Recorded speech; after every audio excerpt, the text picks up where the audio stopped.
Hey guys, कैसे हैं आप सब। I hope you are doing well. I am Sandeep, welcome to CSC circle. तो हम लोग डिस्कस कर रहे थे यूपीएससी 2020 टेस्ट सीरीज, ठीक है। और ये विजन आईएएस की टेस्ट सीरीज है, टेस्ट नंबर 33 का फर्स्ट पार्ट है ये। और इससे पहले हम लोगों ने 24 से 32 तक सारे टेस्ट सॉल्व कर लिए हैं, जो जीएस के फुल टेस्ट हैं विजन के, ठीक है। तो आप लोगों ने जिसने भी नहीं देखे हैं तो मैंने इनकी प्लेलिस्ट बना दी है, आप मेरे यूट्यूब चैनल के प्लेलिस्ट में जाके देख सकते हैं सारे टेस्ट, ठीक है।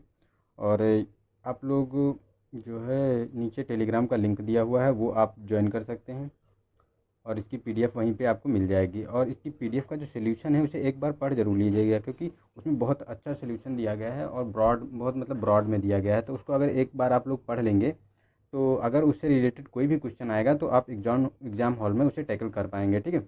तो उसे एक बार पढ़ लीजिएगा और टेलीग्राम ग्रुप ज्वाइन कर लीजिए उससे, वहाँ आपको इसकी पीडीएफ मिल जाएगी, वहाँ कोई भी प्रॉब्लम आपको फेस नहीं करनी पड़ेगी, ठीक है। और यहाँ जितना हो सकेगा मैं डिस्कस कर लूँगा और थोड़ा बहुत आप लोग भी देख लीजिएगा, क्योंकि यहाँ अगर पूरा मैं डिस्कशन करूँगा तो बहुत ज़्यादा आप लोगों का टाइम वेस्ट हो जाएगा। तो इसलिए मैं उतना टाइम वेस्ट नहीं करना चाहता आप लोगों के लिए। आप लोग उसको एक बार पढ़ लेंगे तो वो बेटर रहेगा, ठीक है। तो चलते हैं क्वेश्चन नंबर फर्स्ट पे। इसमें ये हिंदी में हमारा पूरा सोल्यूशन रहने वाला है, ठीक है इसका। तो चल, क्वेश्चन नंबर फर्स्ट में कहा गया भारतीय खाद्य निगम के संदर्भ में निम्नलिखित कथनों में से पर विचार करना है। तो फर्स्ट है कि यह कृषि और किसान कल्याण मंत्रालय के अधीन एक सांविधिक निकाय है। सेकेंड है कि यह राष्ट्रीय खाद्य सुरक्षा अधिनियम के अंतर्गत वह कीमत निर्धारित करता है जिस पर उचित मूल्यों की दुकानों पर वितरित करने के लिए राज्यों को खाद्यान्न उपलब्ध कराया जाता है।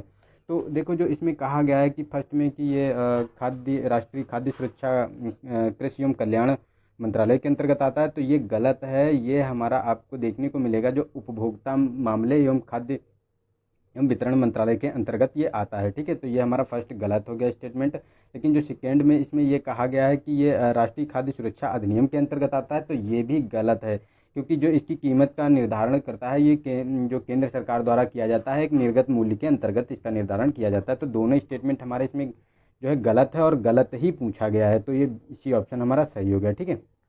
तो चलते नेक्स्ट पे। नेक्स्ट है कि प्रकलन समिति के संदर्भ में निम्नलिखित कथनों पर विचार करना है कि कौन सा स्टेटमेंट सही है। तो फर्स्ट है कि इस समिति में राज्यसभा से सदस्य सम्मिलित नहीं होते हैं। सेकंड है कि कोई मंत्री समिति का सदस्य बनने हेतु पात्र नहीं होता है। थर्ड है समिति के सदस्य की पदावधि 1 वर्ष की होती है। और फोर्थ है कि समिति के सदस्यों को लोकसभा अध्यक्ष द्वारा नाम निर्दिष्ट किया जाता है, मतलब उसको अध्यक्ष के द्वारा उसे नियुक्त किया जाता है।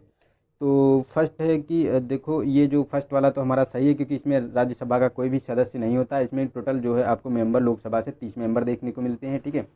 और ये जो सेकेंड वाला ये भी सही है कि इसमें कोई भी मंत्री सदस्य बनने है तो पात्र नहीं होता है, तो ये भी हमारा सही हो गया। और थर्ड भी सही है, क्योंकि इसमें कहा गया है कि समिति के सदस्यों की पदावधि 1 वर्ष की होती है, तो ये भी हमारे 1/3 1 2 3 तीनों सही है। लेकिन ये जो कहा गया है कि फोर्थ वाला कि इसमें समिति के सदस्यों को लोकसभा अध्यक्ष द्वारा नाम निर्दिष्ट किया जाता है, तो ये गलत है, क्योंकि जो सदस्य होते हैं उनका अनुपातिक प्रतिनिधित्व प्रणाली द्वारा चुनाव किया जाता है, ठीक है। तो ये हमारा गलत हो गया फोर्थ वाला, तो हमारा 1 2 3 बी ऑप्शन सही हो जाता है, ठीक है।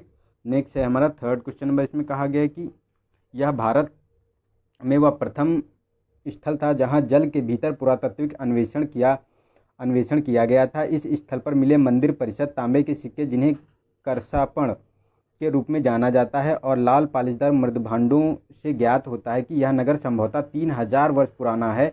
यह 4 धामों यानी 4 अधिष्ठानों में से एक है, यह स्थल है। तो किसके बारे में कहा गया है? तो फर्स्ट ए ऑप्शन है कि महाबलीपुरम, बी है कि मछलीपट्टनम, और सी है मुजरिस, और डी है द्वारिका। तो देखो, ये डी ऑप्शन है, ये द्वारिका जो गुजरात में स्थित है, इसके बारे में कहा गया है, क्योंकि ये 4 धाम का भाग है और यहीं पर सबसे पहले जो जल के भीतर पुरातात्विक अन्वेषण किया गया था, और यहीं आपको पॉलिशदार मृद भांडों मिले थे, ठीक है। और तांबे के सिक्के भी यहीं पे मिले थे, तो ये देखने को मिलता है। और 4 धाम में आपको देखने को मिलता है, ये 4 धामों में है। 4 धामों की जो स्थापना की गई थी उसमें देखो, बद्रीनाथ जो उत्तराखंड में एक है, दूसरा आपको ये मतलब द्वारिका में देखने को मिलेगा गुजरात, और तीसरा है कि आपको जगन्नाथपुरी जो उड़ीसा में देखने को मिलता है, और ये रामेश्वरम जो तमिलनाडु में है। ये चारों धाम मतलब 4 धाम में से एक है ये, ठीक है।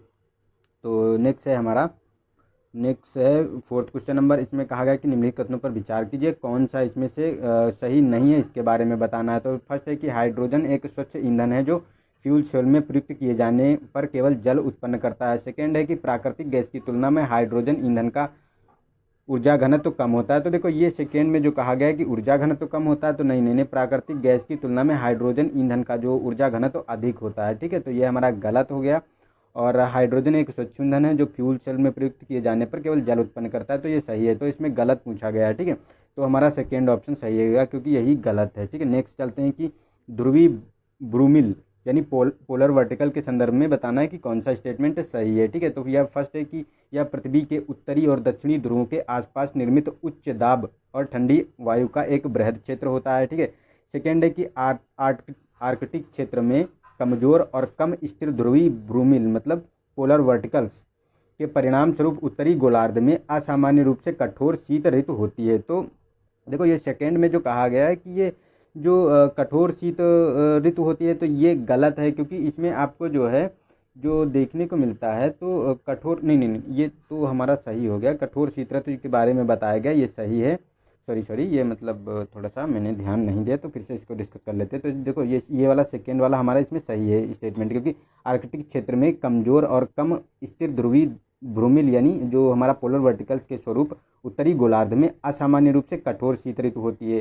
तो देखो ये तो हमारा सही है। ठीक है, लेकिन ये फर्स्ट में जो कहा गया है कि पृथ्वी के उत्तरी एवं दक्षिणी ध्रुवों के आसपास निर्मित उच्च दाब, तो नहीं नहीं नहीं, ये उच्च दाब नहीं निम्न दाब होता है। ठीक है, तो ये गलत है और ये ठंडी वायु का एक बृहद क्षेत्र होता है। तो जो जहाँ ठंडी वायु होगी वहाँ निम्न दाब देखने को मिलेगा आपको, नहीं। तो ये वाला हमारा गलत हो गया। ठीक है, कम दाब होता है यहाँ पे, तो बी ऑप्शन इसका सही है। ठीक है, नेक्स्ट चलते हैं। नेक्स्ट है कि निम्नलिखित अधिनियमों में से कौन से वाणिज्य और उद्योग मंत्रालय के उद्योग संवर्धन और आंतरिक व्यापार विभाग द्वारा मतलब DPIIT द्वारा प्रशासित किए जाते हैं। तो फर्स्ट है कि प्रतिलिप्याधिकार अधिनियम 1957, सेकेंड है कि एकस्व अधिनियम 1970, थर्ड है कि विस्फोटक अधिनियम 1884 और फोर्थ है वस्तुओं को भौगोलिक संकेतक यानी पंजीकरण और संरक्षण अधिनियम 1999। तो इसमें बताना है कि कौन सा सही है। तो ये जो हमारे चारों हैं, ठीक है, चारों के चारों ये प्रशासित किए जाते हैं। जो हमारा उद्योग संवर्धन और आंतरिक व्यापार विभाग है DPII, जो वाणिज्य एवं उद्योग मंत्रालय के अंतर्गत काम करता है, इसी के अंतर्गत ये चारों का जो प्रशासन किया जाता है। ठीक है, तो ये हमारे सही हो गए चारों स्टेटमेंट। तो हमारे 1 2 3 डी ऑप्शन, 1 2 3 4 चारों सही है, तो डी ऑप्शन हमारा सही हो जाता है। ठीक है, नेक्स्ट हम चलते हैं 7 क्वेश्चन नंबर पे। इसमें दक्षिण भारतीय स्थापत्य कला के संदर्भ में निम्नलिखित युग्मों पर विचार करना है। तो साम्राज्य दिए हुए हैं और स्थापत्य कलात्मक के महत्व के बारे में बताना है कि किसका कितना मतलब किस काल में वो उसका विकास हुआ है। तो ठीक है, पल्लव साम्राज्य की बात करता है, चालुक्य और चोल है। तो देखो पल्लवों के इसमें बात किया गया शैलो उत्कीर्ण मंदिरों का प्रचलन। ठीक है, चालुक्यों में दो है संरचनात्मक मंदिरों के निर्माण में वेसर शैली का विकास। ठीक है, चोल है मंदिर स्थापत्य कला की द्रविड़ शैली का विकास। तो देखो ये गलत है। देखो ये हमारा देखो पल्लव की जो होती है उत्कीर्ण शैली मंदिरों का प्रचलन किया है था इन्होंने। ठीक है, और ये चालुक्य का सही, ये भी सही सुमेलित है कि संरचनात्मक मंदिरों के निर्माण में ये वेसर शैली का प्रयोग करते हैं। लेकिन जो ये मंदिर स्थापत्य कला की द्रविड़ शैली का प्रारंभ ये भी जो है पल्लवों के शासनकाल में हुआ था। लेकिन चोलों ने क्या किया था, इस जो है द्रविड़ शैली को आगे बढ़ाया था और एक मतलब एक पराकाष्ठा की स्थिति में ये पहुंचा दिया था। ठीक है, तो ये हमारा थर्ड वाला गलत हो गया। फर्स्ट एंड सेकेंड हमारे सुमेलित हैं, तो हमारा ऑप्शन हो गया ए ऑप्शन। ठीक है, 1 और 2 दोनों सुमेलित हैं।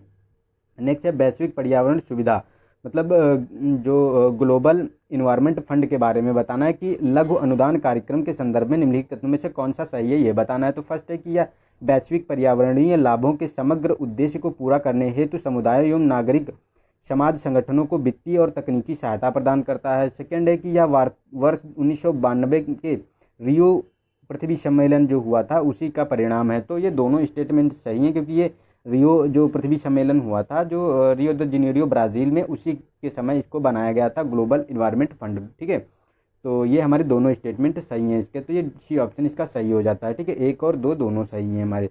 नेक्स्ट चलते हैं क्वेश्चन नंबर 9 में। तो इसमें कहा गया कि वानाग्नि मतलब जो वनों में अग्नि लगती है, मतलब वानाग्नि के बारे में, जो जंगलों में आग लगती है उसके बारे में सफलतापूर्वक शमन के पश्चात जैव भार के जले हुए अवशेषों को हटाने का प्रयास नहीं किया जाता है। क्योंकि जो मतलब जल से जो आग लगती है जंगलों में उससे जो जल जाते हैं, तो कहा गया है कि उनको हटाने का प्रयास नहीं किया जाता है। तो क्योंकि क्यों नहीं किया जाता है इसके बारे में पूछना है, तो ये आंसर देना है। तो फर्स्ट है कि मृत प्रतीत होने वाले वृक्षों पर नई पत्तियां अंकुरित हो जाती हैं। सेकेंड है मृत वृक्षों की जड़ों मृदा में स्थिरता प्रदान करती हैं और अपरदन को रोकती हैं।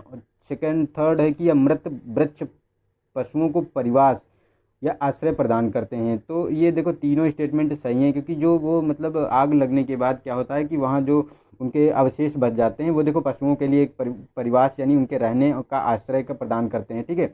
और ये जड़ें जो उनकी जड़ें होती हैं वो मृदा को बांधे रहती हैं, जिससे जो है मृदा अपरदन नहीं होता है और नई पत्तियां अंकुरित हो जाती हैं। जो पुराने वृक्ष होते हैं तो उसमें कुछ वृक्ष जो है जो निर्मित मतलब हो जाते हैं कि उनका उनमें कलियां फूटती हैं और फिर वो वृक्ष हरे भरे हो जाते हैं, ठीक है। तो ये तीनों स्टेटमेंट सही हैं, जो उसको नहीं हटाया जाता, इसका यही 3 कारण है, ठीक है। तो हमारे ये डी ऑप्शन सही हो जाता है, 1, 2 और 3। नेक्स्ट है कि 10 नंबर क्वेश्चन, इसमें निम्नलिखित युग्मों पर विचार करना है, कौन सही सुमेलित है ये बताना है। तो अंतर्राष्ट्रीय सीमाएं दी हैं, संबंधित देश दिए हैं। तो फर्स्ट है कि 17वीं समांतर रेखा जो है वो उत्तरी और दक्षिणी वियतनाम के बीच है। सेकेंड है हिंडनबर्ग रेखा, तो ये फ्रांस और जर्मनी के बारे में बताती है। और मैकमोहन है भारत चीन, तो देखो ये मैकमोहन ये भारत चीन के बीच है, ये अरुणाचल प्रदेश वाले क्षेत्र में आपको देखने को मिलती है, ठीक है। और ये फर्स्ट भी हमारा सुमेलित है कि 17वीं जो समांतर रेखा है ये उत्तरी और दक्षिणी वियतनाम में आपको देखने को मिलेगी। लेकिन ये हिंडनबर्ग रेखा के बारे में जो बात करता है तो ये देखो जर्मनी और पोलैंड के बीच में है, ना कि फ्रांस के बीच में। तो ये हमारा सेकेंड स्टेटमेंट गलत हो गया। तो हमारा 1 और 3 सही है, तो ए ऑप्शन सही हो जाता है, 1 और 3, ठीक है। नेक्स्ट है हमारा 11 क्वेश्चन नंबर, इसमें विश्व स्मारक कोष द्वारा जीर्णोद्धार के लिए चयनित सुरगा बावड़ी के बारे में बताना है। तो ये फर्स्ट है कि भारत के पश्चिमोत्तर क्षेत्र में निर्मित गुप्त सुरंग है। और बी ऑप्शन है दक्कन में भूमिगत सुरंगों के माध्यम से जल आपूर्ति की प्रणाली है। सी ऑप्शन है कि गुजरात में तोपखाने के लिए निर्मित किला है। और डी है राजस्थान में जल संग्रहण हेतु निर्मित कुओं की श्रृंखला है।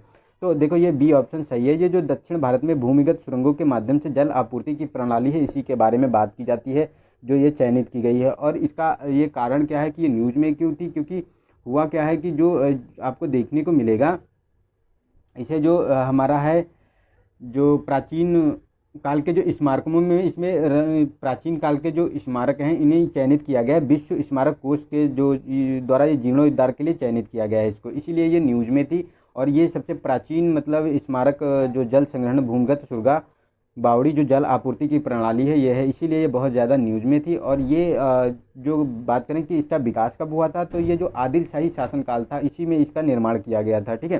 तो ये सबसे प्राचीन है, तो इसी के बारे में ये बात की जाती है। तो नेक्स्ट है कि 12 क्वेश्चन नंबर, इसमें एक नियत विभवांतर के स्रोत से संबद्ध तांबे के तार वाले एक विद्युत परिपथ के संदर्भ में निम्नलिखित पर विचार करना है। तो फर्स्ट है कि परिपथ में प्रवाहित होने वाली विद्युत धारा तांबे के तार में प्रोटॉनों का प्रवाह का परिमाण है, ठीक है। सेकेंड है कि यह यदि तांबे के मूल तार के स्थान पर तांबे के एक अपेक्षाकृत मोटे तार का उपयोग किया जाए तो परिपथ में अधिक विद्युत धारा प्रवाहित होगी। तो देखो सेकेंड ये सही है, क्योंकि प्रतिरोध कम हो जाता है तो जो है विद्युत धारा अधिक मात्रा में प्रवाहित होती है। तो जब विद्युत धारा जो तार में ज़्यादा प्रवाहित होगी तो परिपथ में भी ज़्यादा होगी प्रवाहित, ठीक है। तो ये सेकेंड स्टेटमेंट तो हमारा सही है।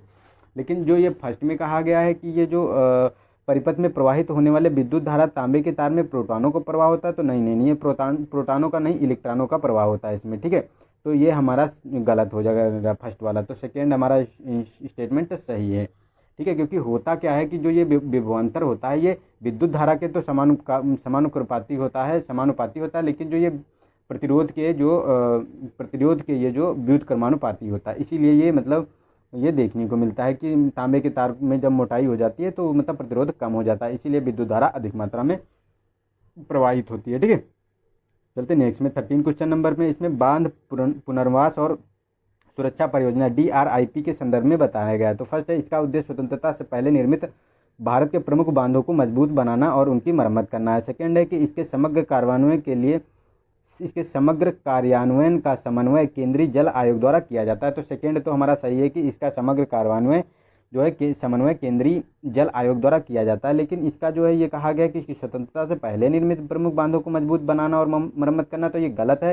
ये स्वतंत्रता के पहले प्लस जो बाद में भी निर्मित किए गए हैं उन सबके जो है पुनरुद्धार के लिए के बारे में बात करता है, ठीक है। तो हमारा सेकेंड ऑप्शन सही हो जाता है, बी ऑप्शन, क्योंकि केवल 2 ही सही है। नेक्स्ट है कि इलेक्ट्रो स्मोक के संदर्भ में निम्नलिखित पर विचार करना है। तो फर्स्ट है कि इसमें कहा गया है कि यह किसी क्षेत्र विशेष में विद्युत चुंबकीय विकिरण का संचय है जिससे मानव स्वास्थ्य को नुकसान होता है। सेकेंड है कि भारत में इलेक्ट्रो स्मोक को पर्यावरण संरक्षण अधिनियम 1986 के अंतर्गत प्रदूषक के रूप में वर्गीकृत किया गया है। तो ये सेकेंड गलत है कि अभी तक इसके लिए कोई भी जो है प्रोविज़न नहीं किया गया है, कोई नियम नहीं बनाया गया है और किसी एक्ट के अंतर्गत इसको इंक्लूड नहीं किया गया है भारत में, तो ये गलत हो गया।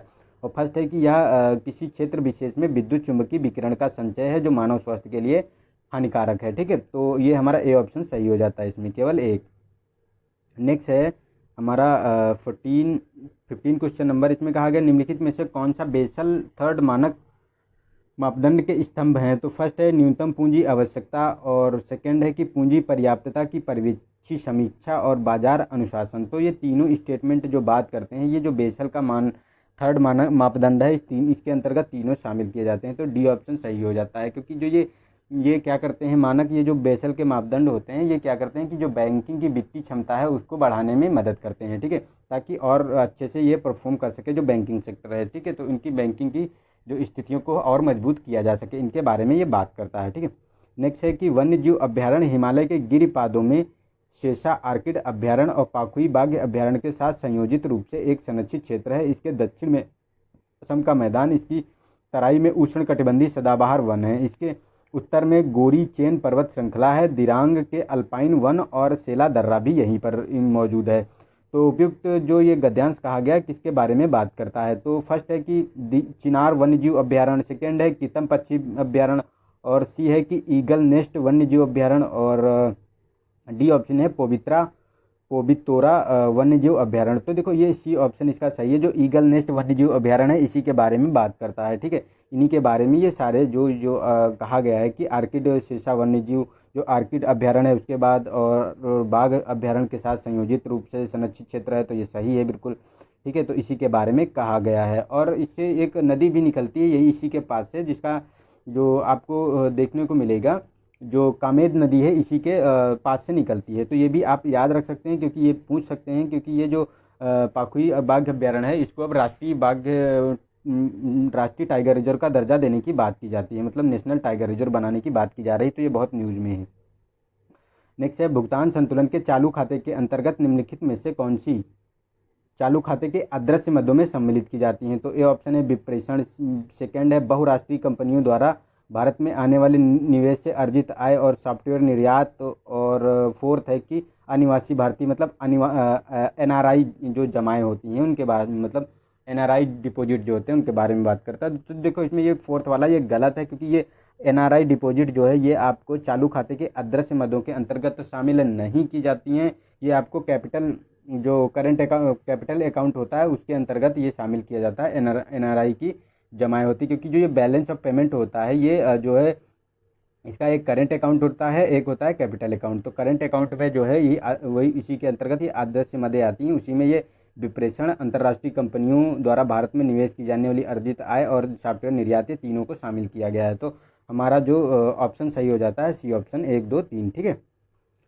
नेक्स्ट है 18 क्वेश्चन नंबर। इसमें कहा गया है कि तापमान व्युत्क्रम के संदर्भ में निम्नलिखित युग्मों पर विचार कीजिए। तो व्युत्क्रम के प्रकार और कारण के बारे में बताया गया है। तो फर्स्ट है कि विकिरण व्युत्क्रम में तो रात में पृथ्वी की सतह का ठंडा होना, सेकेंड है कि अवतलन व्युत्क्रमण, तो ये मतलब पर्वताभिमुख पहाड़ों पर वायु का नीचे उतरना।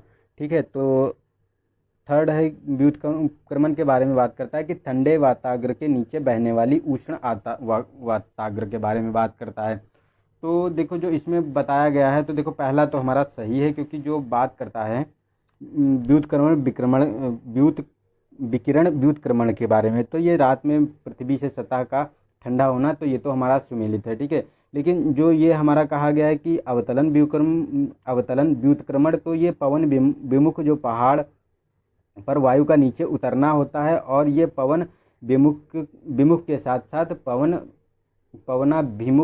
साथ पवनाभिमुख भी दोनों स्थितियों में ये हो सकता है। तो ये हमारा गलत हो गया। ठीक है, और नेक्स्ट ये वाताग्र व्युत्क्रमण के बारे में जो बात करता है, तो देखो ये ठंडे वाताग्र नहीं होते हैं, ये आपको देखने को मिलेंगे उष्ण वाताग्र के नीचे बहने वाली जो है ठंडी वाताग्र। ठीक है, मतलब शीत वाताग्र के बारे में बात करता है। तो ये भी हमारा गलत हो जाता है। तो हमारे ये दोनों गलत हो गए, फर्स्ट हमारा सही है, तो हमारा सी ऑप्शन सही हो जाता है इसमें। ठीक है, नेक्स्ट है कि फारूक शेयर के फरमान के अंतर्गत ब्रिटिश ईस्ट इंडिया कंपनी को निम्नलिखित विशेषाधिकारों में से कौन से प्रदान किए गए थे। तो फर्स्ट है, इसके अंतर्गत कंपनी के आयात और निर्यात को बंगाल, बम्बई और मद्रास के अतिरिक्त सीमा शुल्क से छूट प्रदान की गई थी। सेकेंड है कि कंपनी को उसके अपने सिक्के ढालने की अनुमति दी गई थी। और थर्ड है कि शासकों द्वारा किसी भी स्थान पर फैक्ट्री की स्थापना के प्रयास को कंपनी की सहायता दी जानी थी। ठीक है, सहायता की जानी थी। तो ये तीनों स्टेटमेंट जो है फारूखसियर का जो फरमान जारी किया गया था उसमें कहा गया था। ठीक है, तो ये हमारा डी ऑप्शन इसका सही हो जाता है, 1, 2 और 3। नेक्स्ट है कि WHO के व्यापार नीति समीक्षा तंत्र यानी TPRM के संबंध में निम्नलिखितों पर विचार कीजिए। तो फर्स्ट है, इस तंत्र के अंतर्गत अल्प विकसित देशों में व्यापार नीति समीक्षा से छूट दी गई है। और ट्रिप्स के अंतर्गत जो TPRM के अंतर्गत प्रत्येक 2 वर्ष में भारत की व्यापार नीति की समीक्षा की जानी है। तो ये गलत है, क्योंकि इसमें एक आवधिक समीक्षा की बात की गई है, ना कि मतलब प्रत्येक 2 साल में। और ये अभी 2020 में इसकी समीक्षा की जानी है, इसीलिए ये न्यूज़ में है। ठीक है, तो ये आप देख सकते हैं। और इसकी ये कार्य प्रणालियाँ और जो व्यापार नीति है, इस दोनों की समीक्षा की जाती है, जो आवधिक समीक्षा की जाती है, जो तय की जाती है WHO द्वारा। ठीक है, और ये फर्स्ट में जो कहा गया है तो ये भी हमारा गलत है, क्योंकि ये इसके अंतर्गत अल्प विकसित नहीं है, मतलब जो विकसित और मतलब अनडेवलप्ड कंट्री जो होते हैं, जो विकासशील देश हैं, उनके बारे में बात करता है। मतलब ये तीनों के बारे में बात करता है, अल्प विकसित और विकसित, और आपके तीनों के बारे में बात करता है। और उनके लिए टर्म अलग अलग सबके लिए दी गई है। ठीक है, तो ये आप याद रख सकते हैं। तो इसका जो है डी ऑप्शन सही होगा, कोई भी इसमें सही नहीं है। नेक्स्ट है 21 क्वेश्चन नंबर। इसमें कहा गया हर्षवर्धन के शासन का हर्षवर्धन के संदर्भ में निम्नलिखितों पर विचार करना है। तो फर्स्ट है कि हर्षवर्धन ने शैव संप्रदाय और बौद्ध संप्रदाय दोनों को संरक्षण प्रदान किया था। सेकेंड है, उसने अपने राज्य में मांसाहार के सेवन पर प्रतिबंध लगा दिया था और किसी भी जीवित प्राणी की हत्या करने वाले लोगों को दंडित किया था। और थर्ड है कि उसने चीनी तीर्थयात्री ह्वेनसांग के सम्मान में कन्नौज में एक सभा आयोजित की थी। तो देखो ये तीनों स्टेटमेंट सही हैं। जो हर्षवर्धन के शासनकाल में उसने बौद्ध और शैव दोनों को संरक्षण प्रदान किया था, और चीनी यात्री ह्वेनसांग जो था उसके सम्मान में कन्नौज में एक सभा आयोजित की थी, और मांसाहार के सेवन के लिए उसने प्रतिबंध भी लगाया था, और उनके जीवित जंतुओं की हत्या के लिए भी मतलब लोगों को दंडित किया था। ठीक है, तो तीनों स्टेटमेंट सही है, तो डी ऑप्शन हमारा सही होता है। नेक्स्ट है कि निम्नलिखित में से कौन सा समूह प्रतिरक्षा यानी हेर्ड इम्यूनिटी या सामुदायिक प्रतिरक्षा का उपयुक्त वर्णन करता है। तो फर्स्ट है कि शरीर की बाह्य बाधाओं से सुरक्षा हेतु मानव की अंतर्हित प्रतिरक्षा से। बी ऑप्शन है कि रोग की उत्पत्ति और उपचार के मध्य विद्यमान व्यापक अंतराल के कारण किसी व्यक्ति में स्वाभाविक रूप से विकसित प्रतिरक्षा। ठीक है, सी ऑप्शन है कि बहुसंख्यक प्रतिरक्षी जनसंख्या के द्वारा अल्पसंख्यक गैर प्रतिरक्षी जनसंख्या को प्रदत्त सुरक्षा। डी ऑप्शन है कि व्यापक तौर पर जनता के टीकाकरण के माध्यम से कृत्रिम रूप से विकसित प्रतिरक्षा। तो देखो ये सी ऑप्शन इसका सही वर्णन करता है, जो सामुदायिक प्रतिरक्षा यानी हेर्ड इम्यूनिटी के बारे में बात करता है। ये बहुसंख्यक प्रतिरक्षित जनसंख्या द्वारा अल्पसंख्यक गैर प्रतिरक्षित जनसंख्या को प्रदत्त सुरक्षा जो होती है उसी के बारे में बात करता है। ठीक है, तो नेक्स्ट है हमारा निम्नलिखित में से कौन सी विभाग संबंधी स्थायी समिति या समितियां DRSC राज्यसभा के क्षेत्राधिकार में शामिल हैं। तो फर्स्ट है कि गृह कार्य संबंधी समिति। ठीक है, और सेकेंड है कि मानव संसाधन विकास संबंधी समिति। थर्ड है कि रक्षा संबंधी समिति और वित्त संबंधी समिति। तो देखो इसमें जो आपको राज्यसभा के क्षेत्राधिकार में जो समितियां शामिल हैं उसमें आपको गृह मंत्री और जो मानव संसाधन विकास संबंधी समिति है दोनों को शामिल किया गया है। ठीक है, लेकिन ये रक्षा संबंधी और वित्त संबंधी इसे लोकसभा के में शामिल किया गया है, लोकसभा की समितियों में शामिल किया गया है, क्योंकि जो राज्यसभा में है 8 समितियों को शामिल किया गया है, लोकसभा में 16 समितियों को शामिल किया गया है। ठीक है, तो हमारा 1 और 2 सही हो जाता है, 1 और 2 ए ऑप्शन सही हो जाता है इसका। ठीक है, नेक्स्ट है 24th। इसमें कहा गया कि बायोरिएक्टर के संदर्भ में निम्नलिखित कथनों पर विचार कीजिए। तो फर्स्ट है कि यह कोशिका संवर्धन के संदर्भ में कोशिकाएं विकसित करने हेतु निर्मित एक उपकरण है। इसका उपयोग संदूषण जल में जैविक ऑक्सीजन मांग को कम करने हेतु किया जाता है। तो इसके बारे में बताना है कि कौन सा इसमें स्टेटमेंट सही है। तो देखो ये जो बायोरिएक्टर के संदर्भ में कहा गया है ये दोनों स्टेटमेंट सही हैं, क्योंकि कोशिका संवर्धन के संबंध में कोशिकाएं विकसित करने हेतु एक निर्मित उपकरण है, और इसका जो है उपयोग संदूषित जल में जैविक ऑक्सीजन की मांग को कम करने के लिए किया जाता है। ठीक है, तो ये हमारे सी ऑप्शन सही हो जाता है बायोरिएक्टर के बारे में।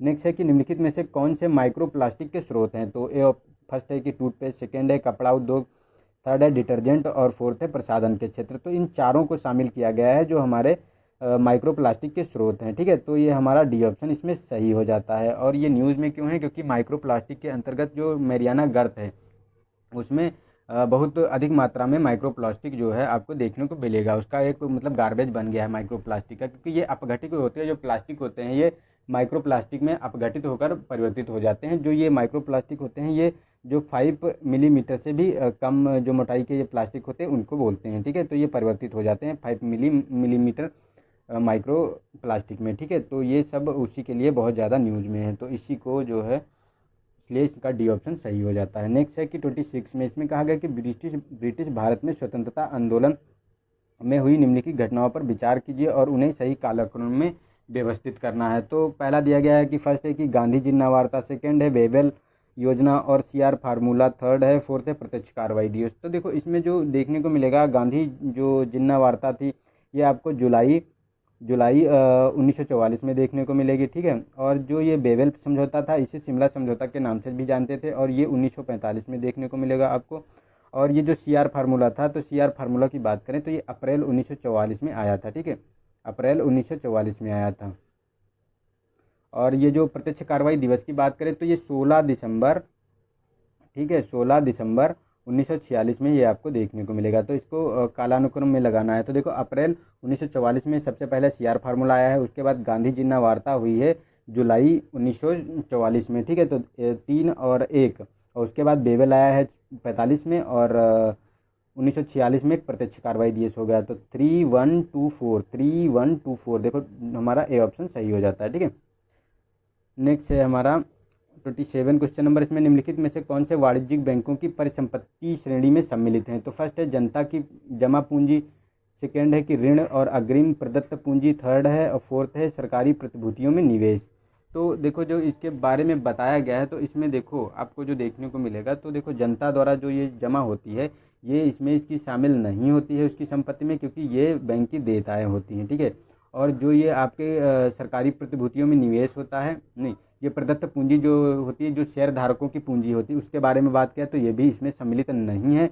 और ऋण और अग्रिम जो होते हैं वो इसकी परिसंपत्तियां होती हैं वाणिज्यिक बैंकों की। और ये सरकारी प्रतिभूतियों में जो निवेश होता है जो गवर्नमेंट सिक्योरिटीज होती हैं उसके बारे में बताया गया। तो ये भी इसकी जो है सरकारी बैंकों की परिसंपत्ति की श्रेणी में आती हैं। तो 1, 2 और 4 हमारा सही हो जाता है सी ऑप्शन, ठीक है। चलते नेक्स्ट में कहा गया है कि उच्चतम न्यायालय में रोस्टर प्रणाली के संदर्भ में निम्नलिखित कथनों पर विचार कीजिए। तो फर्स्ट है कि न्यायालय में अनुसरित की जाने वाली पद्धति और प्रक्रिया संबंधी निर्णय लेने वाली एकमात्र निर्णय प्राधिकारी उच्चतम न्यायालय में निहित है। तो सेकंड है कि ये आवंटन की रोस्टर प्रणाली परंपरा पर आधारित है। थर्ड है कि भारत का मुख्य न्यायाधीश मास्टर ऑफ रोस्टर होता है। तो देखो जो थर्ड में कहा गया है कि ये मास्टर ऑफ द रोस्टर होता है तो ये तो हमारा सही है। और वादों में जो ये परंपरा के बारे में बताता है तो नहीं, इसका अध्याय 7 में इसका शामिल किया गया है तो ये परंपरा पर आधारित नहीं है, ठीक है। तो ये हमारा गलत हो गया। और ये जो फर्स्ट में कहा गया है कि इसका न्यायालय में अनुसरित की जाने वाली पद्धति प्रक्रिया संबंधी निर्णय लेने की एकमात्र निर्णय प्राधिकारी उच्चतम न्यायालय में निहित है, तो ये गलत है। क्योंकि इसमें होता क्या है कि जब संसद विधि बनाती है और विधि के अनुसार जब राष्ट्रपति उसकी परामर्श के आधार पर ये जो है प्रक्रिया संबंधी निर्णय लेने के लिए ये निर्णय का प्राधिकार है, ठीक है। तो ये एकमात्र उच्चतम न्यायालय में निहित नहीं है, ठीक है। तो ये हमारा गलत हो जाता है। तो हमारा केवल थर्ड सही है, सी ऑप्शन सही हो जाता है, ठीक है। चलते हैं नेक्स्ट क्वेश्चन पे। इसमें कहा गया कि निम्नलिखित में से किसने एशिया के अन्य भागों में बौद्ध धर्मों के प्रसार में एक योगदान दिया है। तो फर्स्ट है कि कश्यप, मातंग, और सेकेंड है गुणभद्र, स्थूलभद्र थर्ड है, और बुद्ध घोष फोर्थ है। तो देखो इसमें देखो बुद्ध घोष तो श्रीलंका गए थे तो ये तो हमारे इसमें है, और गुणभद्र और ये कश्यप ये चीन गए थे, ठीक है, बौद्ध धर्म के प्रचार के लिए। लेकिन स्थूलभद्र का इसमें मतलब किसी दूसरे देश में इसमें कोई योगदान नहीं है, तो ये गलत है, ये इसमें शामिल नहीं है। तो फर्स्ट, सेकेंड और फोर्थ इसमें शामिल है। First, second, fourth, D option हमारा सही हो जाता है, ठीक है। नेक्स्ट है 30 क्वेश्चन नंबर। इसमें कहा गया कि भारत के नियंत्रक और महालेखा परीक्षक के संदर्भ में उसकी लेखा परीक्षा के संबंधी कार्यों को शामिल किया गया है, तो उसके बारे में बताना है। तो फर्स्ट है कि आकस्मिक निधि और लोक लेखाओं के संबंधित संघ एवं राज्यों के सभी सम व्यवहारों की लेखा परीक्षा करना। सेकेंड है कि राज्य एवं संघ एवं राज्य के किसी भी विभाग में रखे गए सभी व्यापार विनिर्माण तुलन पत्रों की लेखा परीक्षा करना। थर्ड है कि संसद के कानून के अंतर्गत स्थापित कंपनियों और निगमों की लेखा परीक्षा करना। तो ये तीनों स्टेटमेंट सही हैं जो हमारा ये नियंत्रक लेखा परीक्षक के बारे में कहा गया है लेखा परीक्षा के संबंधित कार्यों में। ठीक है, तो ये हमारा सही हो जाता है डी ऑप्शन। ठीक है, क्योंकि जो ये लेखा परीक्षा के बारे में बात करता है ये हमारा एक एक्ट था, नियंत्रक एवं लेखा परीक्षक अधिनियम एक्ट 1971 का, उसके बारे में ये मतलब ये प्रोविज़न करता है उसके कार्य और कर्तव्यों के बारे में कि कौन कौन से उसके कार्य होंगे नियंत्रक एवं महालेखा परीक्षक के। ठीक है, नेक्स्ट है कि निम्नलिखित में से किसके द्वारा यह निर्धारित किया जाता है कि कोई विषय जो 7वीं अनुसूची के अंतर्गत किसी भी सूची में प्रगणित नहीं हो संसद की अवशिष्ट शक्ति के अंतर्गत शामिल है या नहीं। तो कौन बताता है, जो मतलब जो संघ सूची दी गई हैं उसमें उसके अतिरिक्त अगर मतलब कोई विषय है तो वो किस में शामिल किया जाएगा उसके बारे में ये बताना है। ठीक है, इसमें तो फर्स्ट है कि लोकसभा अध्यक्ष ये निर्धारित करता है या एकल संकल्प के माध्यम से राज्यसभा। सी ऑप्शन है कि भारत का उच्चतम न्यायालय, और डी है कि भारत का राष्ट्रपति। तो इसका सी ऑप्शन सही है, भारत का उच्चतम न्यायालय यह निर्धारित करता है कि जो 7वीं अनुसूची में विषय शामिल नहीं है उससे जो है अवशिष्ट शक्तियों में शामिल किया जाता है। ठीक है, और ये आर्टिकल 248 में इसका प्रोविज़न किया गया है। नेक्स्ट है कि निम्नलिखित में से किन नदियों के उद्गम और अपवाह पूर्णतः भारत में हैं। तो ये बताना है कि पूर्णतः भारत में जिनका अपवाह क्षेत्र और उद्गम दोनों शामिल है। तो फर्स्ट है कि ब्यास, सेकेंड है रामगंगा और थर्ड है गोमती, फोर्थ है तीस्ता। तो देखो तीस्ता ये नेपाल से निकलती है तो इसमें ये शामिल नहीं है, और ये गोमती आपको देखने को मिलेगी जो उत्तर प्रदेश का जो पीलीभीत जिला है वहीं की से एक फुल्लर झील है वहीं से निकलती है। ठीक है, और ये रामगंगा देखने को तुमको मिलेगी जो ये पौड़ी गढ़वाल उत्तराखंड है वहाँ से निकलती है, और ब्यास की बात करें तो ये रोहतांग दर्रा जो हिमाचल प्रदेश में है वहीं से निकलती है। तो ये तीनों जो है इनका जो उद्गम और अपवाह पूर्णतः भारत में शामिल है। तो हमारा सही हो जाता है 1, 2, 3। ठीक है, सी ऑप्शन सही हो जाता है इसका। नेक्स्ट है कि 33 क्वेश्चन नंबर, इसमें प्रवाहित जल स्वशुद्धिकरण के रूप में जानी जाने वाली प्रक्रिया के माध्यम से दूरी के साथ साथ अपने आप को शुद्ध करने में सक्षम है। निम्नलिखित तंत्रों में से कौन सी क्रिया विधियां नदियों के स्वशुद्धिकरण में सहायता करती हैं। तो फर्स्ट है कि तनुकरण, अवसादन और वाष्पीकरण, स्कंदन। तो देखो ये चारों जो हमको क्रियाएं दिखाई पड़ती हैं, तनुकरण, अवसादन, वाष्पीकरण और स्कंदन, इनके द्वारा जो नदियों का स्वशुद्धिकरण जो है इन चारों प्रक्रियाओं के द्वारा होता है। ठीक है, तो हमारी ये चारों प्रक्रियाएं उसमें शामिल हैं, तो डी ऑप्शन इसका सही हो जाता है 1, 2, 3 और 4। ठीक है, नेक्स्ट क्वेश्चन है 34, इसमें कहा गया है कि वह ब्रिटिश भारत में एक सिविल सेवक थे तथा वर्ष 1999 में भारतीय राष्ट्रीय कांग्रेस के अध्यक्ष बने। वह ब्रिटेन और भारत में ब्रिटिश आर्थिक नीतियों के आलोचक भी थे। उन्होंने विक्टोरिया युग में भारत का आर्थिक इतिहास नामक प्रसिद्ध पुस्तक लिखी थी जिसका मुख्य विषय उन्होंने धन का निष्कासन सिद्धांत को बनाया था। उपयुक्त परिच्छेद में किसके बारे में बताया गया है जो ये व्यक्तित्व दिए गए हैं। ठीक है, तो फर्स्ट है कि एम.जी. रनाडे, सेकेंड है दादा भाई नौरोजी, थर्ड है कि आर.सी. दत्त और जी. सुब्रमण्यम अय्यर। तो इसका जो ऑप्शन सी सही है, क्योंकि जो आर.सी. दत्त थे इन्होंने ही ये जो विक्टोरिया युग में जो है आर्थिक इतिहास नामक पुस्तक लिखी थी जिसमें ये धन निष्कासन सिद्धांत का जो है इसमें इसको बताया था। ठीक है, और ये सिविल सेवक भी रहे थे और इन्होंने भारतीय राष्ट्रीय कांग्रेस के अध्यक्ष भी 1999 में बने थे। ठीक है, तो ये आर.सी. दत्त के बारे में बताया गया है। नेक्स्ट है कि भारत में सूफी सिलसिले के संदर्भ में निम्नलिखित कथनों पर विचार कीजिए। तो फर्स्ट है कि चिश्ती सूफी आत्मसंयत जीवन में विश्वास करते थे, इसलिए ये राज्य की राजनीति से दूर रहते थे। सेकेंड है कि सोहरावादी सूफी निर्धनतापूर्ण जीवन जीने में विश्वास नहीं करते थे, इसलिए इन्होंने राज्य सेवाओं को स्वीकार किया था। थर्ड है कि कश्मीर के कुब्राबिया सिलसिले ने अपने अनुयायियों को हिंदू मंदिरों को ध्वस्त करने का प्रोत्साहन किया था। तो ये तो थर्ड सही है, क्योंकि ये हिंदू जो मंदिर थे उनको ध्वस्त करने के लिए प्रोत्साहन किया था कुब्राबिया सिलसिले ने। ठीक है, और सोहरावादियों के लिए भी ये सही कहा गया है कि निर्धनतापूर्ण जीवन जीने में वो विश्वास नहीं करते थे, उन्होंने इसीलिए राज्य सेवाओं को स्वीकार किया था। और ये चिश्ती संप्रदाय जो आत्मसंयत जीवन में विश्वास करते थे और इन्होंने जो है राजनीति से दूर रहने का मतलब दूर रहते थे। ठीक है, और ये चिश्ती संप्रदाय का जो आपको देखने को मिलेगा भारत में विकास हुआ है तो ये जो मोइनुद्दीन चिश्ती थे इन्होंने ही किया था। और सोहरावर्दी की बात करें तो ये शहाबुद्दीन जो थे इन्होंने इसका प्रचार प्रसार किया था। ठीक है, तो हमारे तीनों स्टेटमेंट सही हैं, तो ये डी ऑप्शन सही हो जाता है 1, 2 और 3। ठीक है, नेक्स्ट चलते हैं 36 क्वेश्चन नंबर पे। इसमें भारतीय उपमहाद्वीप में पुरातात्विक सर्वेक्षण ब्रिटिश शासन के अंतर्गत विकसित हुआ उसकी चरम परिणति पुरातात्विक सर्वेक्षण ASI की स्थापना के रूप में हुई।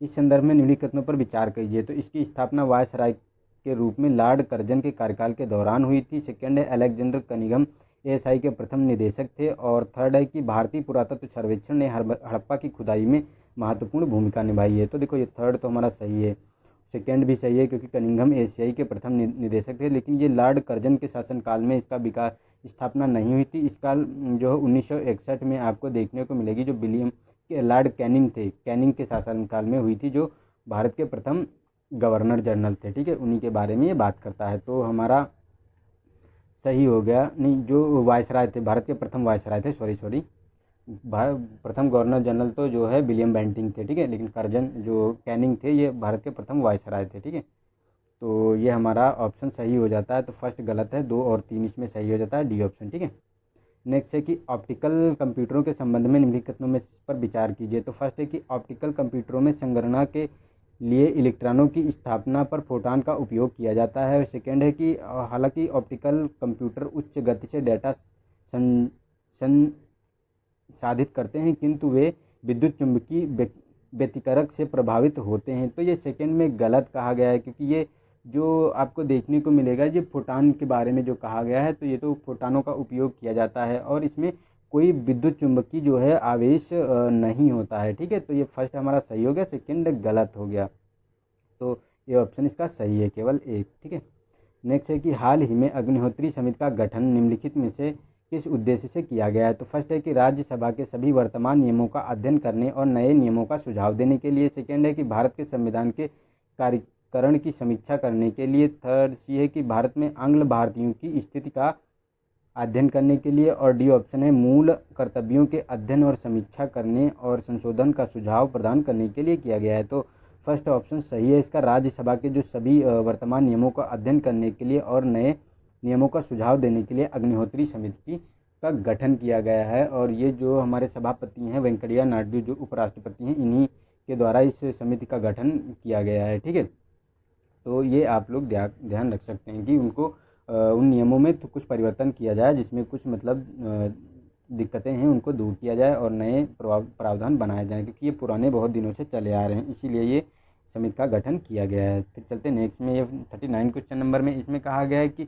नरम लोहे की छड़ की तुलना में इस्पात की छड़ को चुंबकीय बनाना सरल होता है। सेकेंड है विद्युत चुंबक एक अस्थायी चुंबक होता है और जब इससे होकर विद्युत धारा प्रवाहित होती है तो यह चुंबकीय गुण प्रदर्शित करता है। तो ये सेकेंड सही है, क्योंकि जो विद्युत चुंबक है एक अस्थायी चुंबक होता है और जब इससे होकर विद्युत धारा प्रवाहित होती है तो चुंबकीय गुण प्रदर्शित करती है। लेकिन ये जो कहा गया कि नरम लोहे की तुलना में, तो नहीं, देखो इस्पात की तुलना में आपको नरम लोहे की जो छड़ होता है उसे चुंबकीय बनाना सरल होता है। ठीक है, तो हमारा इसमें सेकेंड ऑप्शन सही हो गया, केवल 2, फर्स्ट हमारा गलत हो जाता है। ठीक है, दक्कनी चित्रकला शैली के संदर्भ में निम्नलिखित कथनों पर विचार करना है। तो दक्कनी चित्रकला जो शैली ईरान, यूरोप और तुर्की शैलियों से प्रभावित थी। सेकेंड है हिंडोला रागनी दक्कनी चित्रकला शैली का प्रसिद्ध चित्र है। ठीक है, तो जो ये 40 क्वेश्चन नंबर के बारे में बताया गया, तो ये दोनों स्टेटमेंट हमारे सही हैं। ठीक है, ये जो दक्कनी चित्रकला आपको देखने को मिलेगी, जो ये अहमद शाह बीजापुर और गोलकुंडा का क्षेत्र था, उन्हीं के शासनकाल में ये मतलब विकसित हुई थी दक्कनी चित्रकला शैली, इसीलिए ईरान, यूरोप और तुर्की तीनों शैलियों से प्रभावित थी। ठीक है, नेक्स्ट है कि निवेश बाजार की भाषा में अंतरपरण यानी आर्बिट्रेज से आप क्या समझते हैं। तो फर्स्ट है कि यह वह निवेश स्थिति है जिसका उद्देश्य निकट भविष्य में होने वाली संभावित हानियों की पूर्ति करना है। और बी ऑप्शन है कि यह व्यापार करने हेतु स्वचालित पूर्व अनुक्रमानुदेशित निर्देशों का उपयोग करके आदेशों को कार्यान्वित करने की एक विधि है। सी ऑप्शन है कि यह व्यापार चयन की पद्धति है जो निवेशकों को अनुभवी निवेशकों के व्यापार की नकल करने की अनुमति देती है। और डी है कि यह एक ही परिसंपत्ति के लिए विभिन्न बाजारों में कीमतों में अंतर का लाभ उठाने के लिए उपयोग के लिए उसका एक ही समय में क्रय और विक्रय है। तो देखो जो इसमें कहा गया है, तो ये जो इसके बारे में बात करता है, तो ये डी ऑप्शन सही है, जो ये अंतरपरण यानी आर्बिट्रेज के बारे में जो बात करता है, क्योंकि यह एक ही प्रकार की परिसंपत्ति के लिए विभिन्न बाजारों में कीमतों के अंतर का लाभ उठाने के लिए उसका एक ही में क्रय और एक ही समय में क्रय या विक्रय करना है। और ये जो आर्बिट्रेजर होते हैं ये आपको बैंक या फिर ब्रोकर फर्म दिखने मतलब फर्म के द्वारा ये ऐसा किया जाता है। ठीक है, नेक्स्ट क्वेश्चन नंबर है हमारा 42। इसमें कहा गया कि मुगल काल के दौरान उद्ग्रहित किए जाने वाले करों के संबंध में निम्नलिखित कथनों पर विचार करना। उद्ग्रहित मतलब लगाए जाने, जो कर लगाए जाते थे मुगल काल में, उसके बारे में बात करता है। तो फर्स्ट है कि तमगा के बारे में, तो प्रतिष्ठान कर और पानदारी ये स्टंप कर और मीर बाहरी नदी चुंगी। तो देखो थर्ड इसमें सही है, क्योंकि ये जो नदी चुंगी है ये मीर बाहरी के नाम से जानी जाती थी, लेकिन जो ये पानदारी है ये प्रतिष्ठान कर के बारे में था, और ये तमगा जो था ये स्टंप कर के बारे में था। ठीक है, तो ये हमारा गलत हो गया दोनों, फर्स्ट एंड सेकेंड, लेकिन थर्ड हमारा सही है, तो केवल 3 इसका सही हो गया, बी ऑप्शन। ठीक है, नेक्स्ट है कि संविधान जो जम्मू कश्मीर में लागू आदेश 1919 के संदर्भ में निम्नलिखित कथनों में से कौन सही है, यह बताना है। तो फर्स्ट है कि यह आदेश संविधान के अनुच्छेद 335(1) द्वारा प्रदत्त शक्तियों का उपयोग करते हुए दिया गया था।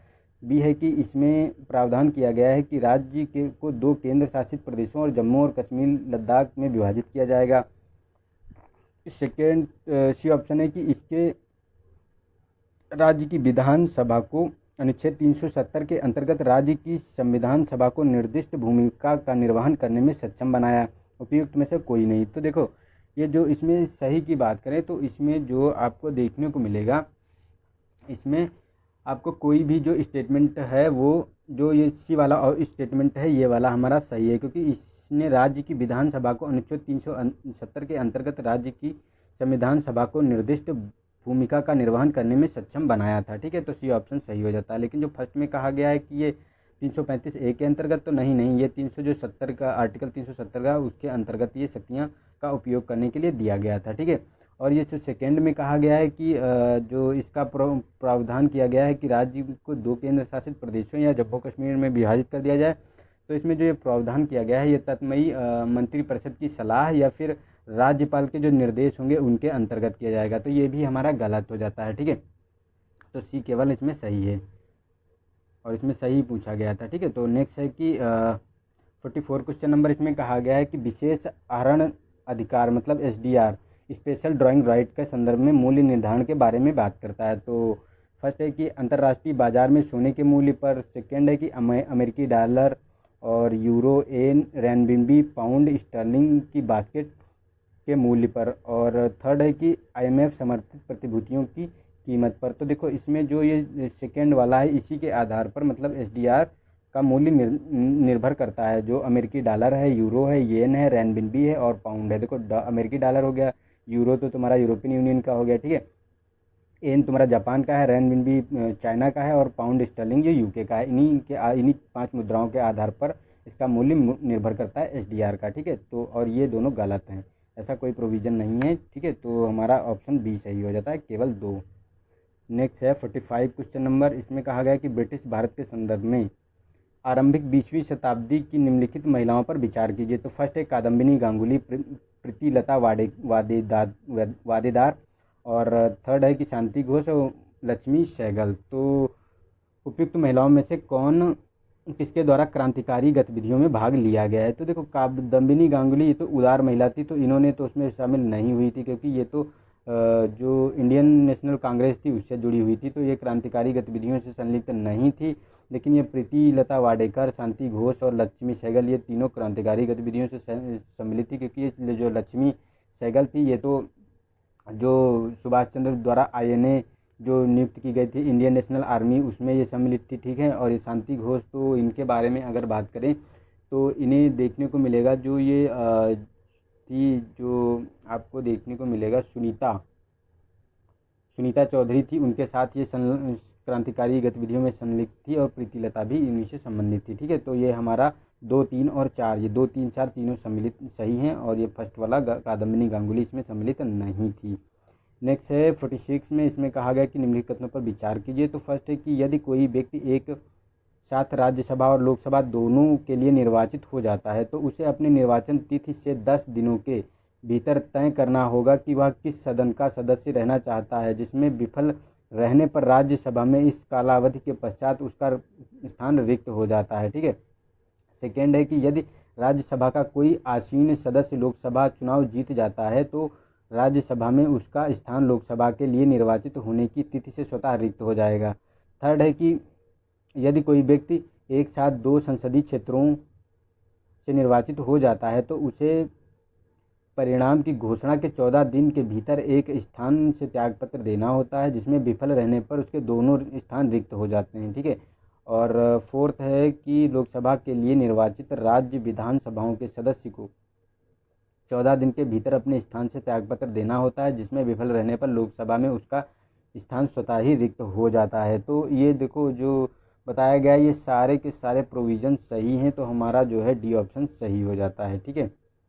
ये डिस्क्वालिफिकेशन के चारों ये जो बताए गए हैं ये चारों सही हैं इसमें। ठीक है। तो नेक्स्ट चलते हैं 47 पर। इसमें भारतीय राष्ट्रीय कांग्रेस के फैजपुर अधिवेशन के संदर्भ में निम्नलिखित तथ्यों पर विचार करना है। तो फर्स्ट है कि यह भारतीय राष्ट्रीय कांग्रेस का पहला ग्रामीण अधिवेशन था। सेकेंड है कि इसकी अध्यक्षता जवाहरलाल नेहरू ने की थी। थर्ड है कि इस अधिवेशन में राष्ट्रीय योजना समिति का गठन का निर्णय लिया गया था। तो ये गलत है। ये फैजपुर जो हुआ था इसमें इसका निर्णय नहीं लिया गया था। इसका जो हुआ था जो त्रिपुरी अधिवेशन हुआ था 1938 में सुभाष चंद्र बोस जिसकी अध्यक्षता कर रहे थे, उसी में राष्ट्रीय योजना समिति का गठन हुआ था। और ये गठन जो आपको देखने को मिलेगा पंडित जवाहरलाल नेहरू की अध्यक्षता में किया गया था। ठीक है। और इससे जो फैजपुर अधिवेशन की बात करें तो इसमें आपको देखने को मिलेगा जो किसान घोषणा पत्र था उसे अंगीकृत किया गया था। ठीक है। तो ये आप लोग याद रख सकते हैं। और फर्स्ट और सेकंड सही थे क्योंकि जवाहरलाल नेहरू इसकी अध्यक्षता कर रहे थे और ये पहला ग्रामीण